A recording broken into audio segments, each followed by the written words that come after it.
I'm going to tell you another story. Just yesterday, I was leaving the park. I left a little bit late. Every time I walk out of my tent, somebody's got something going on, and so I'm either trying to help, or I'm trying to get something done, or I'm still trying to organize something for August, or da-da-da-da. There's another lady in the park that I'm trying to help. She's 68 years old. She's like 90 pounds. She honestly looks like she has cancer. There's another guy in a van. He's on a respirator every single night. I don't know why the organizations aren't getting to these people. Anyways, there was some clothes donated the night before, and I went through some of those. The next morning, went out there to try to locate those clothes again, because I did need a new pair of pants. The pants that I was wearing were filthy by now, spots that weren't going to come out. So since there was clothes laying there, I was like, great, I could get some, but they were gone. As I'm walking around the park and I'm looking through these spots, there's a lot of spots where there's no tents and it's just simply trash. So I was going through some stuff because there were some clothes there. There's clothes all over in these different piles of trash, basically. And it's unfortunate. These are real nice clothes. These are clothes that I would never buy for myself, even if I had a bunch of money, because they're just expensive brand name clothes. Would I want them? Sure. But would I ever purchase them per se? I never have. Let's put it that way. Maybe I'd get to a point where, no, I don't know. Anyways, way above my budget, but it makes me totally sad. The amount of waste, food, clothing, shoes, just other items and things like that. A lot of this is very expensive stuff, so I know what that means. Anyway, so I'm walking around, and these spots have no tents, and it's clothes that have been out in the rain and in the mildew and stuff, and they're just wasted pretty much, and they're filthy by now. But there were a few on top that I felt like, okay, maybe I could grab one of these pair of pants. And so I start picking the stuff up, and then this guy comes up, no, that's my stuff, that's my stuff. Now, people will say that, and it's really not their stuff. Either they're out of their mind, or they have this, a lot of people in this park have this hoarding, everything is mine, don't throw anything away. They literally build their site out of trash. They sleep in the trash that they've accumulated, and this could be food that's 4 days old that, that they've literally dug in the dumpster and retrieved. They don't eat it, thankfully, but they sleep in it. So he walks up, and I'm like, yeah, I don't know that this is really your stuff. This is women's pants, But he starts yelling at me and bawling at me, and then following me. Oh, that's mine. Oh, what about those shoes? Those shoes, these ones that I got from a very specific person who was very kind to me. Oh yeah, they're probably size 10, 12. I'm just like, come on, dude, look at the size, take a little look. But he kept following me, and I was like, back off, get away from me now. And I got aggressive because he wasn't getting the message. So anyway, finally he backs off. I'm on my way over to the tent. Another guy comes up. His name is Tarzan. He calls himself Tarzan.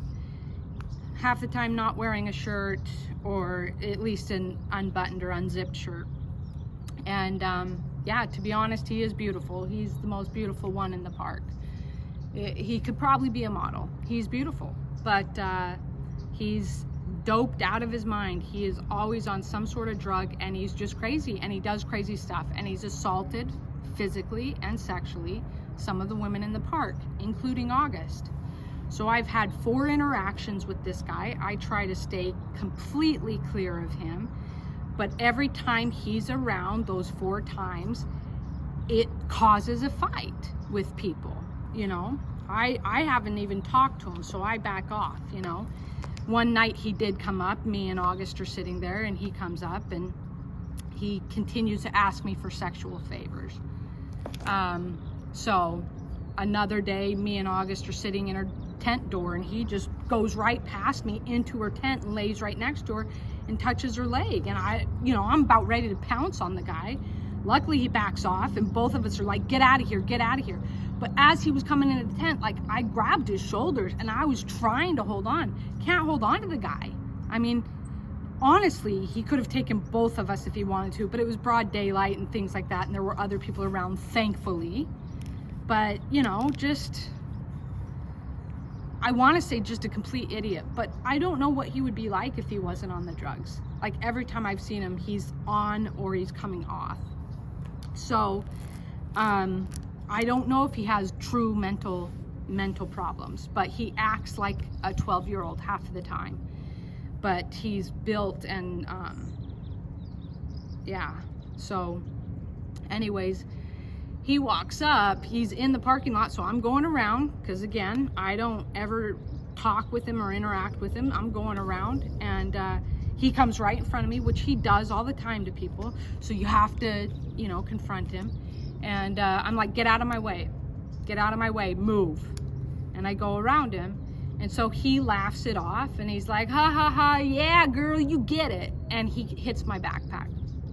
I'm telling you, if he would have gone any lower, you know, I don't take kindly to that. And so so he walks away, and I walk away. I go to my tent, get what I need for my day. I'm going down to the library. As I'm walking down the library, so I am not terribly far away from the park, all of a sudden, and I'm not exaggerating, 20 cop cars pass. Whoa, whoa, whoa, whoa. I was gonna take out my camera and film, but I was still too close to the park. Helicopter overhead, ambulance, fire truck, and I'm like, I know this is for the park, because it feels like every day. It's not every day, but I want to say at least every 3 days there's a fire truck, there's an ambulance, there's the police. At the park, around the park, somewhere near the park. And I have gotten some of that footage, but not all of it. Anyway, so I knew it was for the park. I could have turned around and walked back. I was far enough away, I didn't really want to walk back, but I was also close enough I was tempted to. But I was like, you know what, I gotta be about my business, and I gotta work on this stuff that I'm doing to get out of this situation. So I continued to walk away, and honestly, I'm very grateful for that decision, because this is what happened. So that same guy, Tarzan, and the guy that I was telling you about that morning when I was around his trash pile, which, by the way, I did find some pants. These are the new pants. I went over to the huge dumpsters, and there was clothes, beautiful clothes all over. So got myself a brand new pair of pants from the dumpster. And these are expensive pants. I mean, I know they have holes, but this is the style of the pants, you know, take what you can get. So anyways, that guy that morning that was, you know, when I was standing in that pile of trash that claimed it was his site, and the wind just blew his tent down. There's no tent there. Anyways, that guy who was following me and antagonizing me, and then this guy, Tarzan, who I want to say is in his late 20s, early 30s, something like that. And this dude over here has got to be in his 50s, 60s. I want to say 60s. So 60s, late 20s.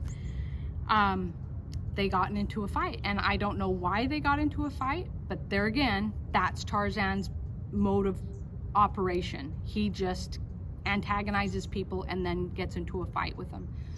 So, and I could tell you another story about Tarzan throwing scissors towards my tent, and I rebuked him. I told him to go away, and anyway, so they get into a scuffle and they start fighting. There's another man sitting right here that also sleeps in his trash, but he's been in this park for 10 years, and he's got a lot of friends that come, and he's got chairs around his little site. He's in the parking lot on a mattress, but with trash just laying around him. And in these seats, he had 2 friends sitting there, and this scuffle happens in the parking lot, and Tarzan starts beating this dude up, and these guys sitting in the chairs that are visiting this other guy, hey, you know, that's not fair. Hey, you know, calm down. Hey, chill out, you know. And they just sit there, hey, you know, you're bigger than him. Hey, you know, that's not fair. That's all they do. That's all they say. Other people in the cars and stuff like that, other homeless people who are staying in their cars, come out of their cars. Somebody calls 911.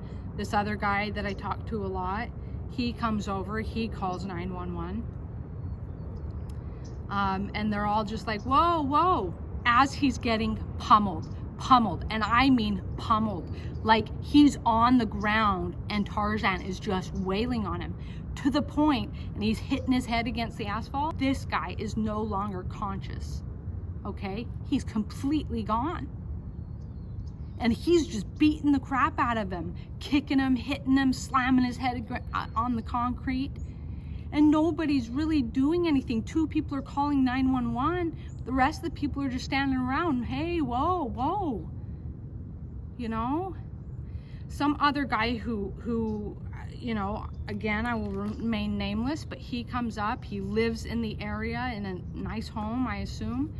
And he comes and he tries to help homeless people. He does it completely anonymous. He doesn't want any notoriety. He doesn't want his name out there, nothing. But he's helped like 18 different people at least get to like substance abuse facilities or mental facilities or things like that. He comes up and I guess he sees the end of it and he's like, what's going on? How come nobody's doing anything? Where are the cops? And the cops finally show up, just 1 patrol car, okay? So everything that I saw when I was walking down the road, put that out of your head. 1 patrol car comes up, okay? 1 patrol car. You had like 3, I want to say 3 or 4 people actually calling the cops. 1 patrol car comes up. By this time, this guy is taken by the ambulance. So the ambulance did come first and the fire department, they came, and 1 patrol guy, okay? So the guy who's been beat to a pulp is taken away in the ambulance, okay? And by the time the patrol car shows up, that guy's gone and it's only Tarzan, the perpetrator, who's there. The patrol car looks around, few seconds, and then starts heading out. And they're like, you know, this guy who comes to help people is like, what's going on? Where is he going? The other guy is like, I don't know. They just showed up and they just went around the parking lot once and then they take off, you know? And so the one guy who comes to help people, he gets back in his car and he goes after the patrol. And he's like, what are you guys doing? The perpetrator's sitting over there laughing with his friend. He's sitting there. He's just sitting there. Where are you going? Oh, we're gonna go check on the victim. What are you doing? You're the only officer here. Take this guy away. He's done this multiple times. He's assaulted multiple women. What are you doing? So, but I'm amazed that he even showed up, because that's the reality. The cops won't come when they're needed to this park because it's a bunch of homeless people, you know? They show up way too late. When my friend was sexually assaulted multiple times, every time they show up like 2 hours late, 3 hours late. All the perpetrators are gone. So it's just totally disconcerting. Anyways, this guy has a lot of clout. This guy who wants to help people and stuff like that, he has clout. He's like, you get back over there and you get that guy. Then he's like, I want to know your name and I want the sheriff's number and I want your boss's number. So the officer does give him the boss's number. He gets on the phone. He's like, you better get people here now. And that's when 20 cop cars come, a helicopter comes, you know, another fire truck comes, or, you know, all of these people suddenly show up because somebody with clout calls and says, you better get here. So now they all are starting to surround Tarzan. One cop guy goes this way, another cop guy goes this way, another guy tries to get him, and Tarzan's just running from everybody. Finally, he gives up because there's so many people there, and they take him away. So, but he's been in this park for a really long time, assaulted multiple people, and finally he's out. But, you know, cop car was just gonna drive around the parking lot once and then leave. I gotta go check on the victim. Seriously. Ludicrous. So, in the end, I am glad that I wasn't there. And I did talk to this guy who comes to help people. He's like, I'm glad you weren't here either, because I wouldn't. He was appalled. He was disgusted. He described the fight, he described what happened by the time he got there, and he described that nobody did anything. And he wasn't there during the actual fight, but he saw the aftermath, he saw all of that kind of stuff. But he's like, nobody actually stepped in to help. And you know, he was disgusted by that. And I told him my story of being down on Venice Beach and my few other stories that I've had while I traveled around the world and stuff. And he's like, well, I'm glad you weren't here then either, because this guy is really bad news, and the description of the fight and everything that happened, you wouldn't have gotten out of that one unscathed, and you might have ended up unconscious too. So I'm actually really glad that you weren't here, because I respect that you would do something, but yeah. So anyways, what do you do?